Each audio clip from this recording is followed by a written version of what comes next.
sí.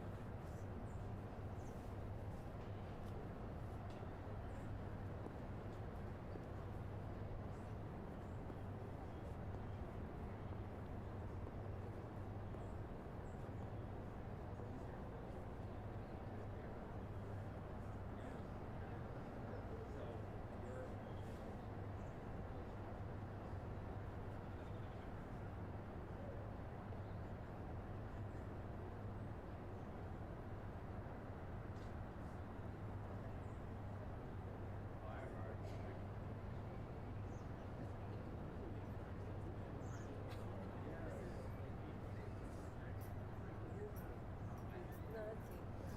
Sí.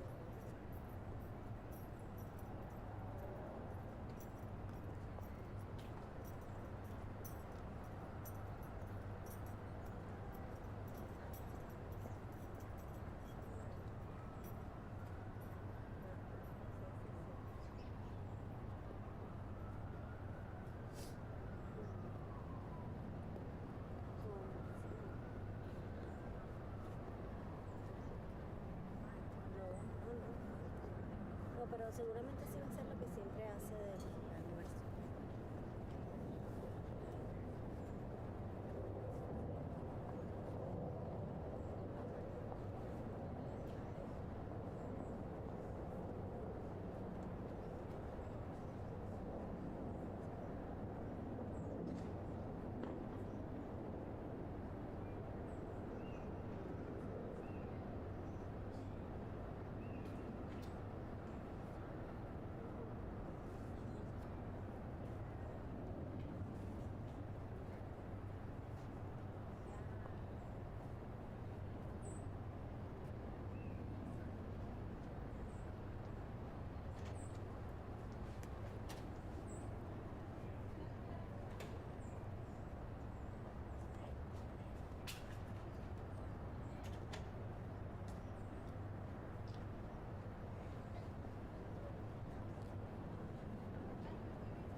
I'm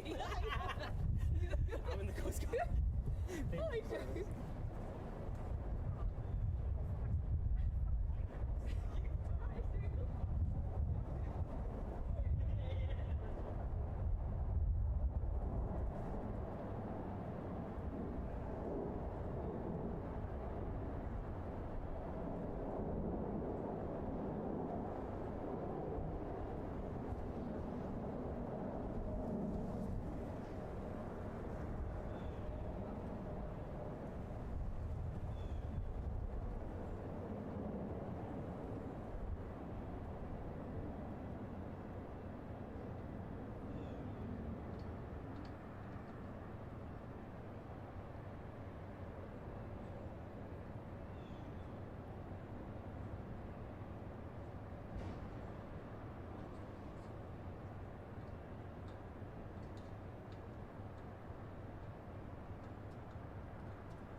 The House will be in order.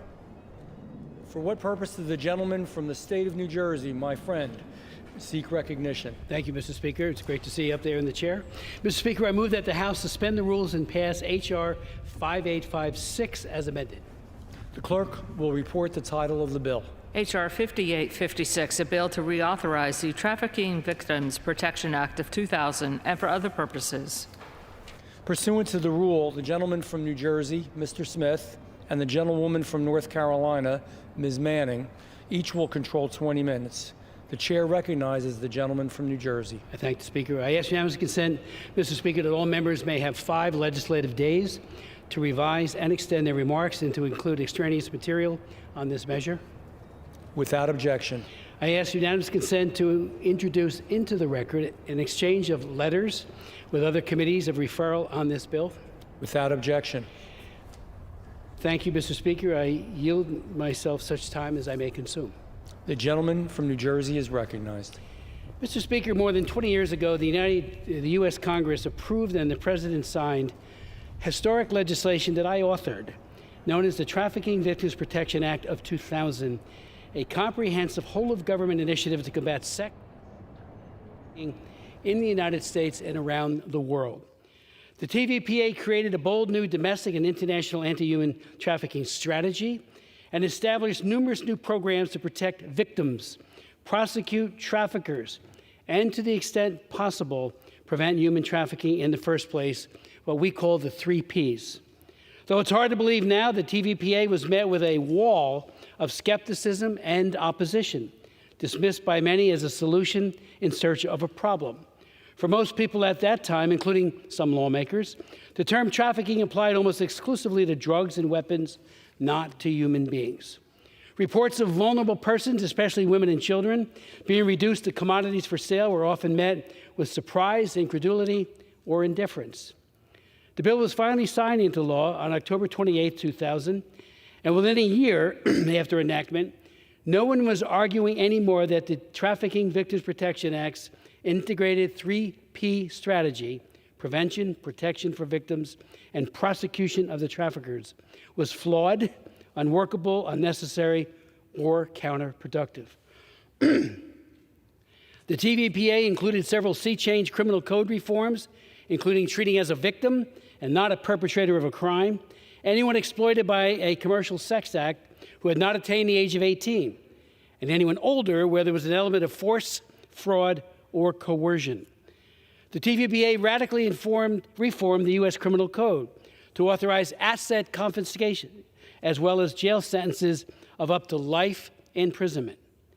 Thousands of human traffickers have been prosecuted and jailed pursuant to the Trafficking Victims Protection Act, including, although he never came to trial, all charges brought against Jeffrey Epstein.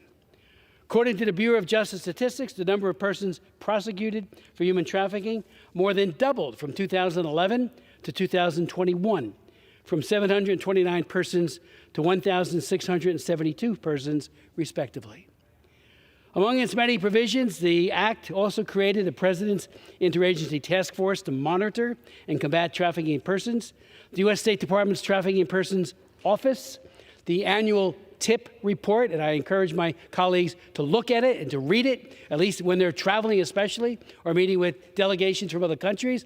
Read the TIP report. Find out where that country that you're going to visit or whose lawmakers or diplomats you're going to be meeting, where they stand in terms of what they're doing with regards to trafficking. It also calls for serious and sustained efforts to eliminate human trafficking. If they don't, and if they really have a horrific record, they get put on Tier 3 for egregious violator, and they're subject to sanctions. Over the years, I've authored 4 additional laws, including in 2003, 2005, 2016, that was the International Megan's Law, and in 2019, the Frederick Douglass Trafficking Victims Prevention and Protection Act.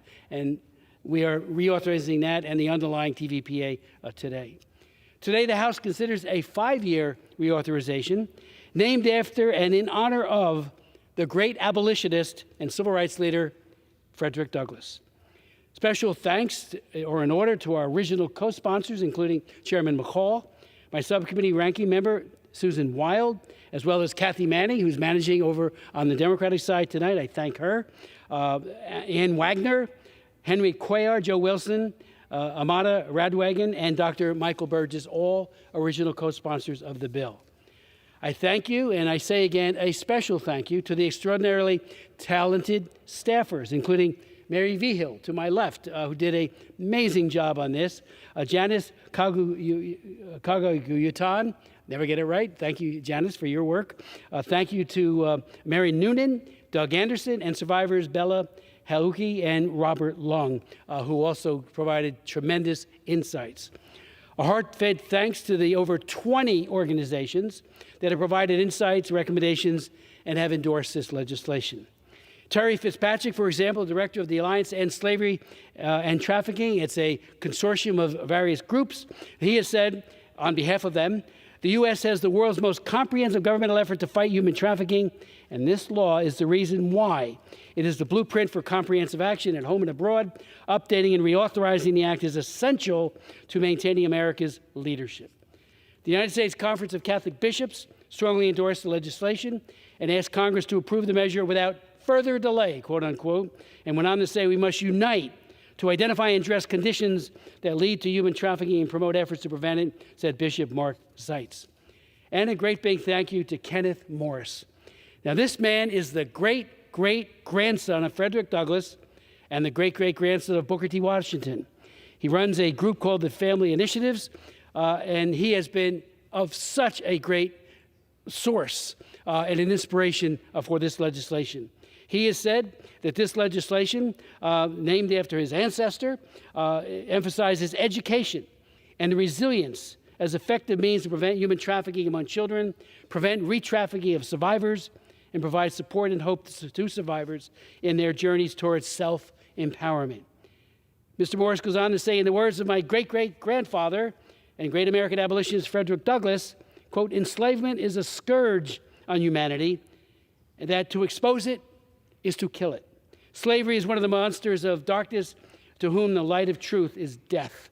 Expose slavery, he goes on to say, and it dies. This wisdom, he goes on to say, is in the form of human trafficking, which is modern-day slavery. Since 2008, he points out that they have helped and trained 60,000 adults and 500,000 children in the skills to keeping themselves safe from harm. This legislation has provisions in it to make our young people situationally aware from elementary and secondary school so that everyone knows what the traffickers do, how horrible their schemes are, their nefarious organizations, what they do with drugs and other ways of enticing young people, and next thing you know, they are trafficked and they're in modern-day slavery. Let me also point out that the bill seeks to promote, as I said, situational awareness. It also authorizes survivors' employment, housing, and education programs, authorizes a program for housing. You know, one of the things we find is that a woman or a man, but most are women, are liberated. Where do they go? They need help. And we do have programs in existence. This will redirect some of those funds to help them get a house, a home, so that they are less likely and less vulnerable to being re-trafficked. It makes scalable programs through training of the trainers in collaboration with Internet Crimes Against Children's Task Force. It encourages the use of prevention efforts to include accessible, age-appropriate, and trauma-informed approaches for USAID beneficiaries, and further incorporates counter-trafficking efforts across our development portfolio. We know for a fact that it is a problem in developing countries where sometimes even the peacekeepers engage. I had hearings and worked on, and there was just another one the other day that John James chaired about peacekeepers. The fact that sometimes they become the ones who engage in trafficking and abuse young people. It streamlines statutory language for Tier 2 watch lists, reauthorizes the state office to monitor and combat trafficking. There's also language in about organ harvesting. Last March, we passed legislation to provide, to really combat this horrible organ harvesting debacle, where especially China, are killing average age 28-year-olds in whether it be Falun Gong or Uyghurs, to steal their hearts and lungs and livers, especially livers. And unfortunately, it's a big business for the Chinese Communist Party, so we put language in this that will be part of the TIP report. It also reauthorizes the International Megan's Law. Now, what's that? Back in 1994, a little girl who used to be in my district, Hamilton Township, New Jersey, was killed by a convicted pedophile out of prison, lived across the street, and buried her after horribly abusing her. Well, every state, every one of our states has a Megan's Law, and they work really, really well. We found that many of the convicted pedophiles get a passport and travel, child sex tourism. So we wrote a law, I did it, and took 8 years to get passed, 3 times passed in the House. Senate wanted nothing to hear about it, but it finally got passed. And that says a number of things, including that before they travel, these individuals have to register with the U.S. government, and we inform the country of destination that they soon will be coming. If they want to say, no, you can't come in, well, that's exactly what happens. They don't get to go to that country. It's run by the Angel Watch Center. They do a magnificent job, and I want to thank them. The law is working. According to Homeland Security Investigations, HIS, the U.S. government has notified foreign governments of the planned travel of 27,679 covered sex offenders, and it has not been in effect that long. As of late January, 9,489 individuals who were convicted of sex crimes against children were denied, I say again, denied entry into those nations. So we've taken the secrecy out of traveling to some extent, and these countries are empowered to say, look who's coming. You're not getting in to abuse our children. So we also put language in it, frankly, that allows for stamping the passport to make sure that if they do lie and they get in, it's on the passport they are a covered sex offender. I have much more to say, but I reserve the balance of our time. Gentleman reserves. Gentlewoman from North Carolina is recognized.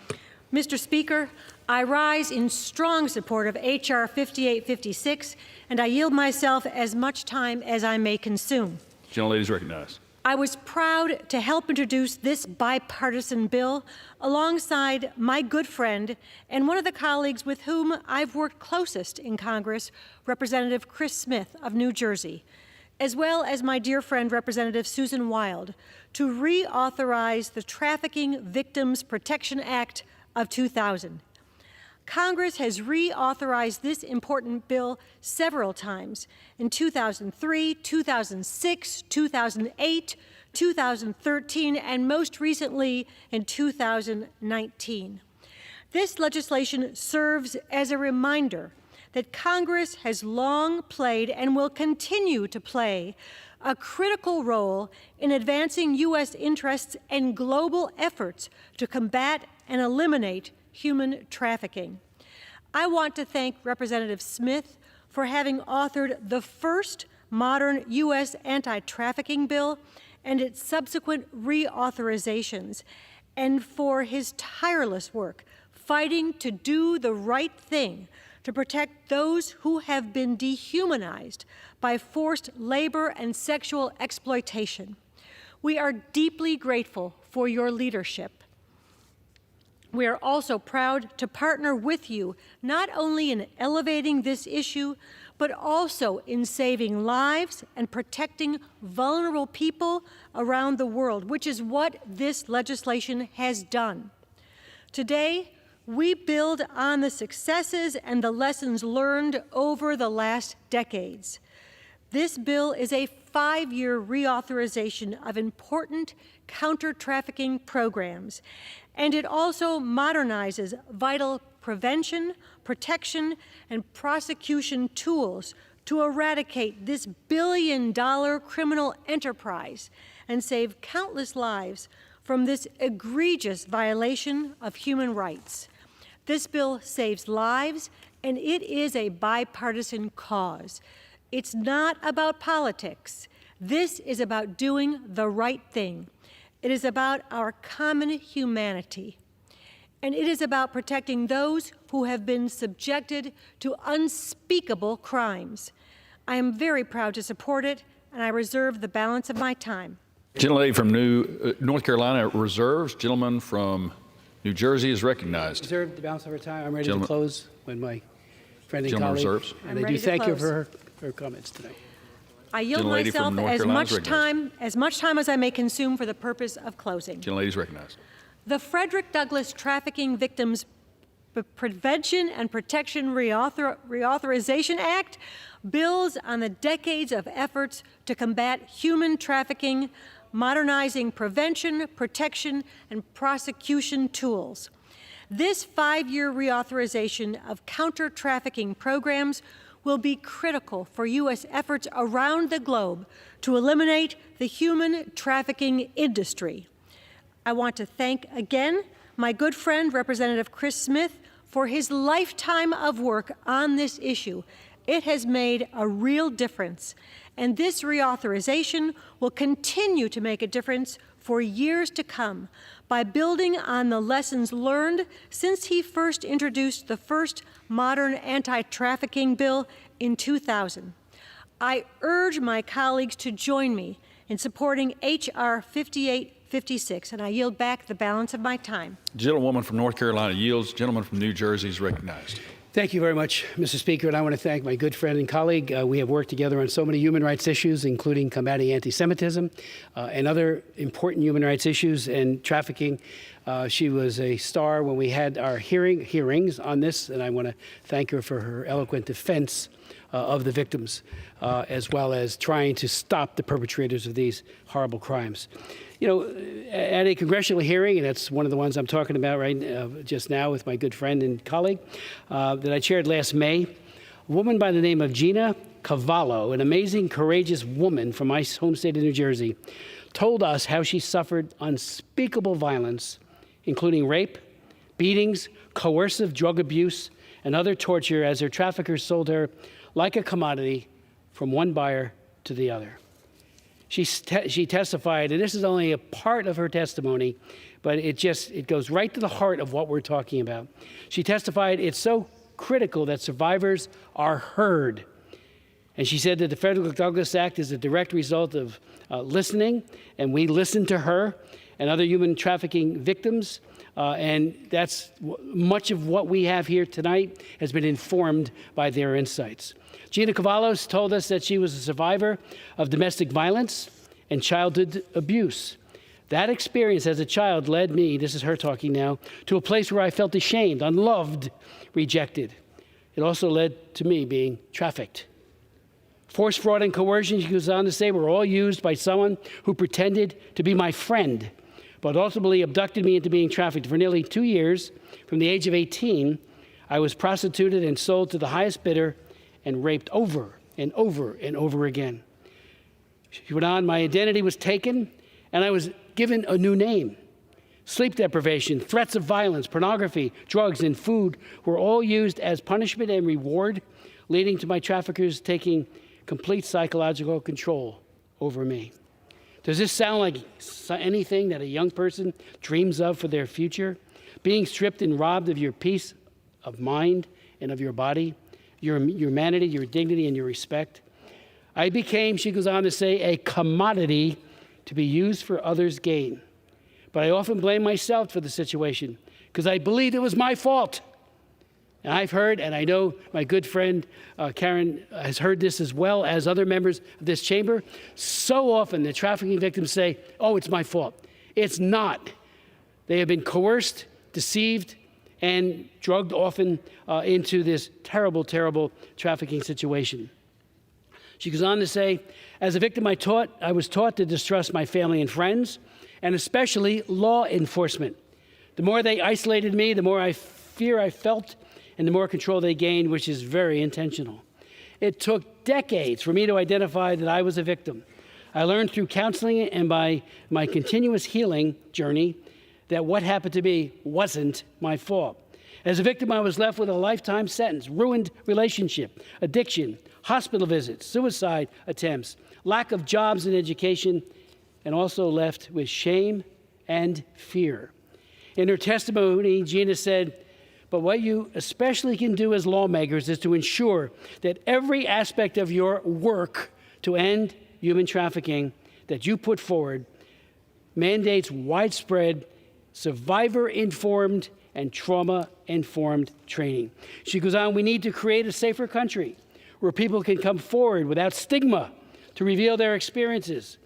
No one should feel the double victimization of being trafficked, as well as feeling that they stay silent because of shame, fear, and not feeling safe. Today, Gina is a brave survivor with an indomitable spirit. She works in coalitions, including the New Jersey Coalition on Human Trafficking and others, and speaks to many school assemblies. And believe me, when she speaks, those students listen. So in writing the Frederick Douglass Act, we listened to her and others, and we were moved, and of course it helped us to get it right. And again, that situational training that's at the core of this particular bill to make sure that our young people, I say to all my colleagues, there are curricula out there, and Frederick Douglass's foundation has curricula.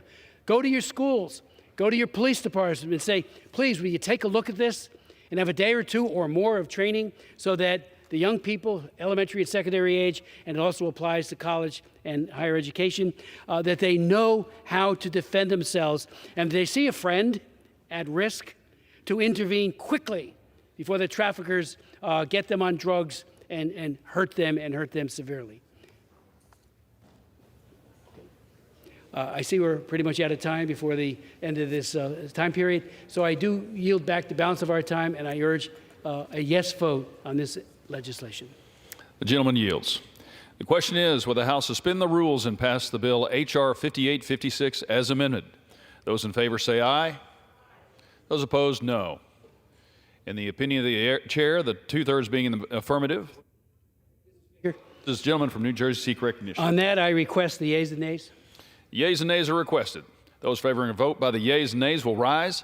A sufficient number having risen, the yeas and nays are ordered. Members will record their votes by electronic device.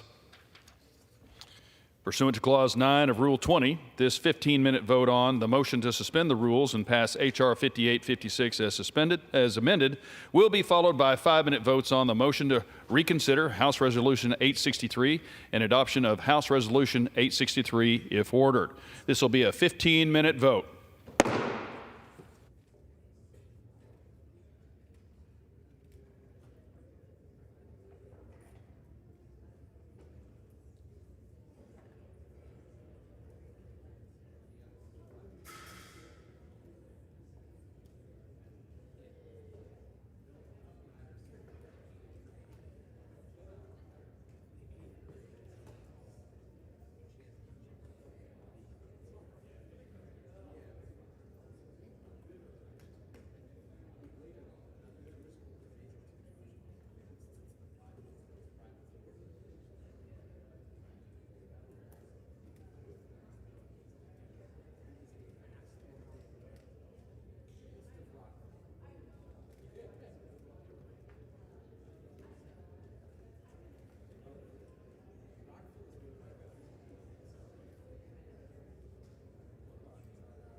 On this vote, the yeas are 414, the nays are 11. 2/3 being in the affirmative, the rules are suspended, the bill is passed, and without objection, the motion to reconsider is laid on the table.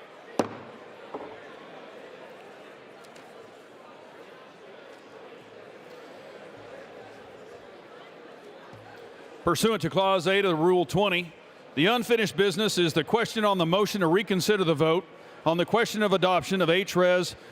863, on which the yeas and nays were ordered. The clerk will redesignate the motion. Motion to reconsider the vote on adoption of House Resolution 863, offered by Mr. Moore of Utah. The question is on the motion. Members will record their votes by electronic device. This is a 5-minute vote.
change their vote.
On this vote, the yeas are 216, the nays are 211. The motion is adopted.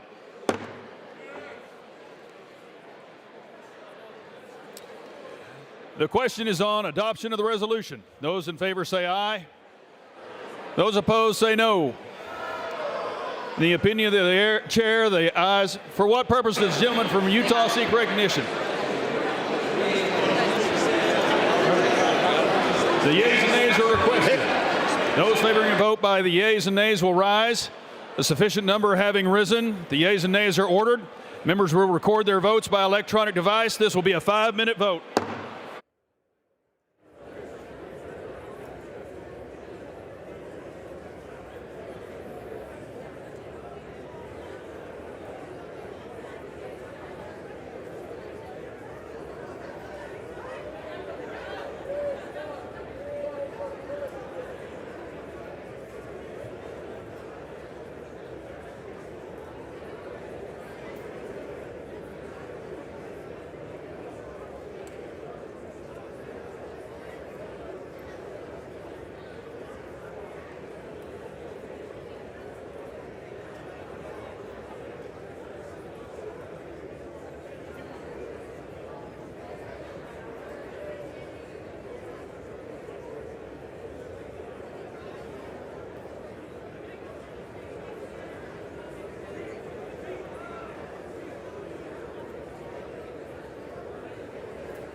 1 minute.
Wish to change your vote.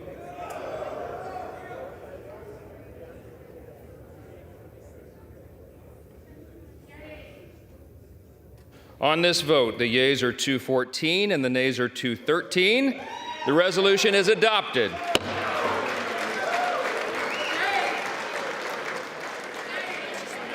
Pursuant to Section 2A of House Resolution 996, House Resolution 995 is hereby adopted.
The House will be in order.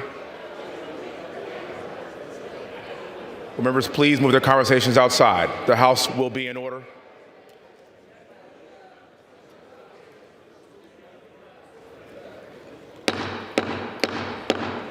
The House will be in order.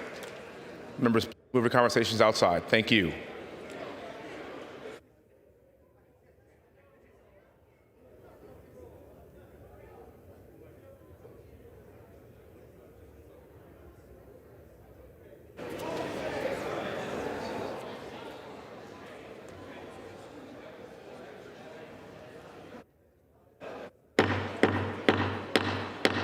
The House will be in order. First one. The chair will now entertain requests for 1-minute speeches. For what purpose does the gentleman from Pennsylvania seek recognition?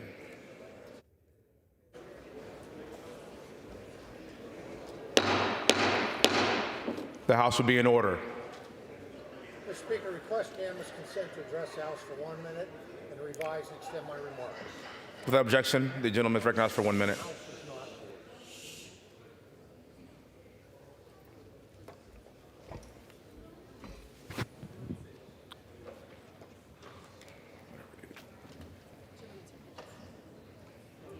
The gentleman is recognized.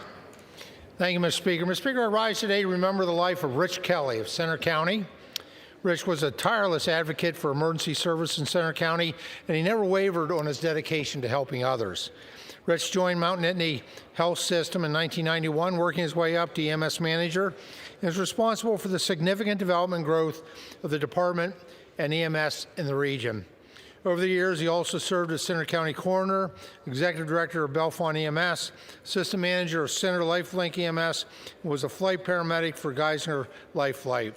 He was active in the fire service, having served as a volunteer for the Undines, my own home department of Howard, and the Logan Fire Departments, where our paths cross, and I consider Rich and his wife, Teresa, dear friends, and his passing is a tragic loss.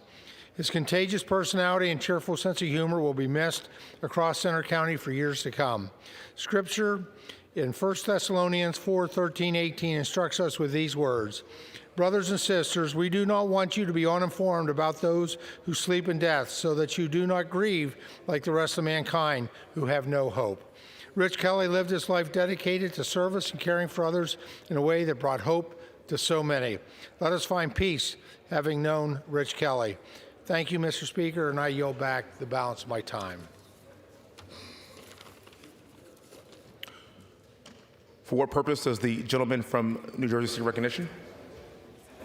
Ask unanimous consent to address the House for 1 minute, revise and extend my remarks. Without objection, recognized for 1 minute, sir.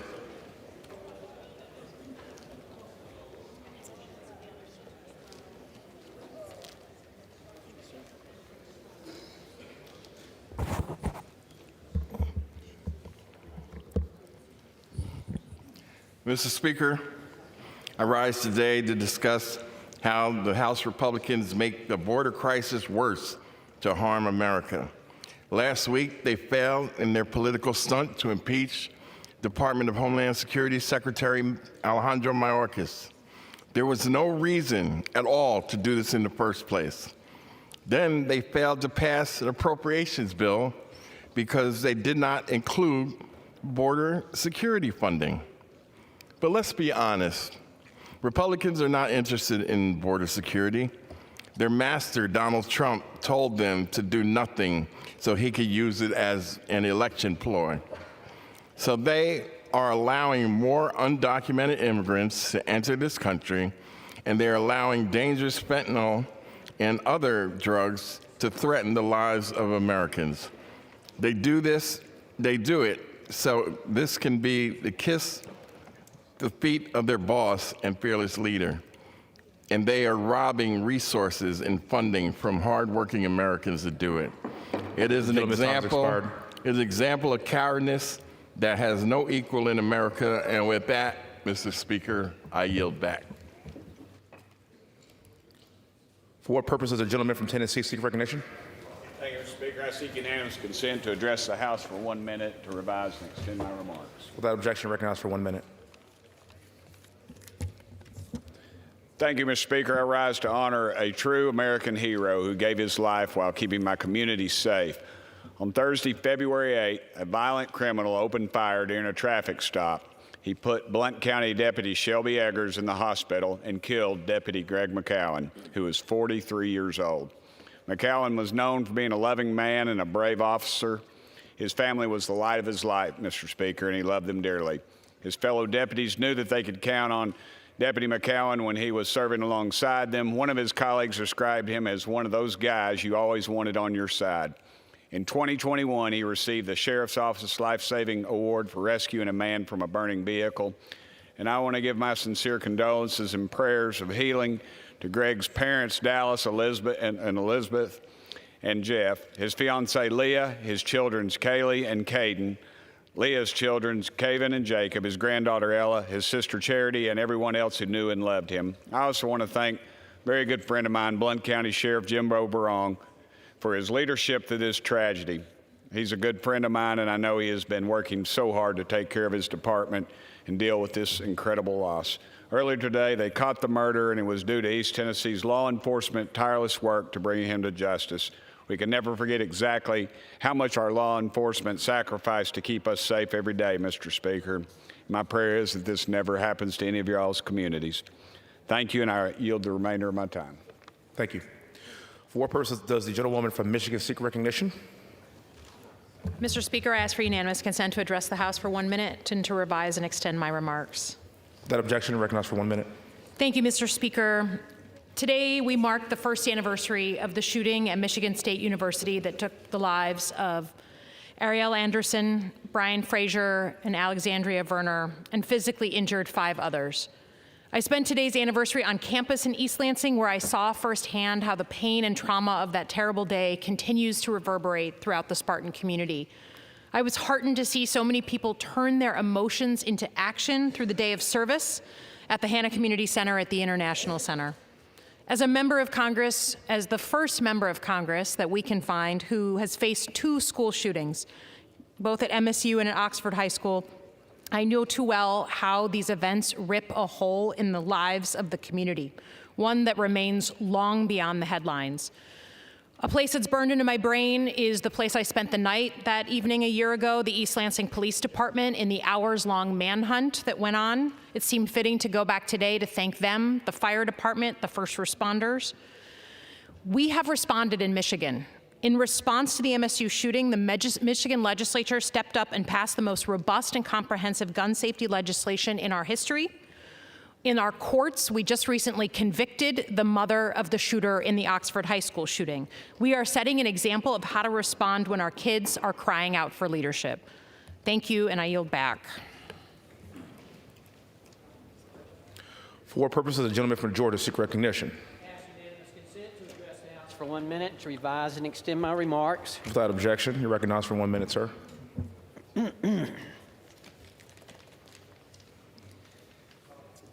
Mr. Speaker, I rise today and